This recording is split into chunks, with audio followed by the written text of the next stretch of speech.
মা মা না, ভালো মাও আছে, খারাপ মাও আছে। আমার মা কবে আমার মাথায় তেল দিয়েছে, দুগাল ভাত খাওয়াই দিছে আমি বলতে পারবো না। আমার মা মা তো আসলে অনেক বড় একটা শব্দ, কিন্তু পৃথিবীতে সব মা মা না, ভালো মাও আছে, খারাপ মাও আছে। দুর্ভাগ্যবশত আমার মাটা হয়তো আমাকে সেই পরিমাণ ভালোবাসতে পারেনি, কারণ আমি আমার মার কাছে, পরিবারের কাছে সবসময় সোনার ডিম পার একটা হাঁস ছিলাম, মানে দুধ দিয়ে একটা গরু ছিলাম, টাকা ছাপানোর মেশিন ছিলাম। সন্তান হিসেবে কখনো ওই ভালোবাসাটা, ওই কেয়ারিংটা পাইনি। তারপরও কোনো অভিযোগ নেই, আগেও ছিল না, এখনো নেই। আর আমি আমার মনকে বুঝ দিয়ে নিয়েছি, আর পাবো না কখনো তাদের কাছ থেকে সেই ভালোবাসাটা। কারণ একটা মানুষ যখন মেশিনে পরিণত হয় তখন তার মূল্য মেশিন হিসাবেই থাকে, মানুষ হিসাবে থাকে না। আমার বাপ মা আমাকে অনেক বড়, আমার সাথে অনেক বড় বিশ্বাসঘাতকতা করেছে। আমার সমস্ত টাকা পয়সা আমার বোনের অ্যাকাউন্টে শিফট করেছিল, তো তারপরে আমি কিছু বলিনি। মা হয়তো উনি মানসিকভাবে অসুস্থ, এতটুকুই বলবো যে আল্লাহর কাছে, যে আল্লাহ যেন ওনাকে হেদায়েত দান করেন, ওনাকে সুস্থতা দান করেন, ভালো এবং মন্দর বিচার করার তার জন্য বিবেক বুদ্ধি হয়। সন্তান সবাই সমান, যদি উনি সন্তান হিসেবে আমাকে বলে থাকেন, মেনে থাকেন, জেনে থাকেন, তাহলে সন্তান সবই সমান।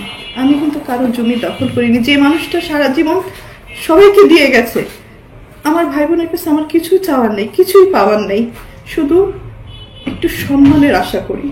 আমার বাপ মা আমাকে পড়াশোনা করায় ভালো ডাক্তার বানাতে পারতো, ইঞ্জিনিয়ার বানাতে পারতো, একজন কোরআনে হাফেজ বানাতে পারতো।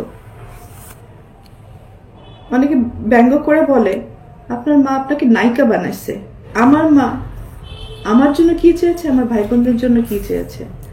তো ওই যে বললাম না, ভালো মা খারাপ মা, পার্থক্য আছে। আমার বোন বলেছে আমি তাকে মেরেছি, দূর থেকে একটা ফুটেজ দিয়ে যে আমি তাকে মেরেছি। মারা তো হচ্ছে চর মারা, জুতা খুলে মারা বা পিটানো, এগুলোকে মারা বলে। আমার মুখের সামনে ক্যামেরা ধরেছে, আমি ক্যামেরা নিয়ে ফেলে দিয়েছি। আমি তো কোনোদিন আমার বলতে পারবো না আমি শাসন করেছি আমার ভাই বোনকে, কিন্তু কখনো কাউকে আমি মারিনি, বরং তাদের কাছ থেকে মার খেয়েছি। তারা আমাকে মারার চেষ্টা করেছে আমার টাকা পয়সা, সয় সম্পত্তি হাতিয়ে নেওয়ার জন্য, হজম করার জন্য। ঠিক আছে, আমার ফ্যামিলিতে আপনি একটু জিজ্ঞাসা করবেন আমার কোন বোনটা কত টাকা ইনকাম করে বা কি চাকরি করে, কত টাকা ইনকাম করে, আমার ভাই কয় টাকা ইনকাম করে, কি চাকরি করে। হ্যাঁ, তো আমার ফ্যামিলিতে একমাত্র উপার্জনের মানে সোর্স কিন্তু আমি ছিলাম। এখন হয়তো বড় হয়ে গেছে, তারা যে যার মতো, আমাকে চিনে না। যাই হোক, আমার এটা নিয়ে আফসোস নেই, চিনতে হবে এমন কোনো কথা নেই।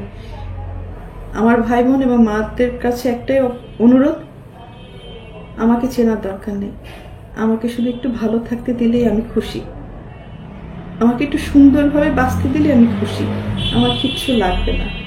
কারণ আমি সবাইকে দিয়ে এসছি, আমি কারোর কাছ থেকে কিছু নেইনি। আমার ভাই বোন আমাকে খুন করতে আসে, এই যে কদিন আগেও আমাকে যখন খুন করতে এসেছিল আমি তাকে মাফ করে দিয়েছিলাম। সামি নামের যে ছেলেটা এবং আমার আপন ভাই মিলে আমাকে খুন করতে এসেছিল, আমি মাফ করে দিয়েছি।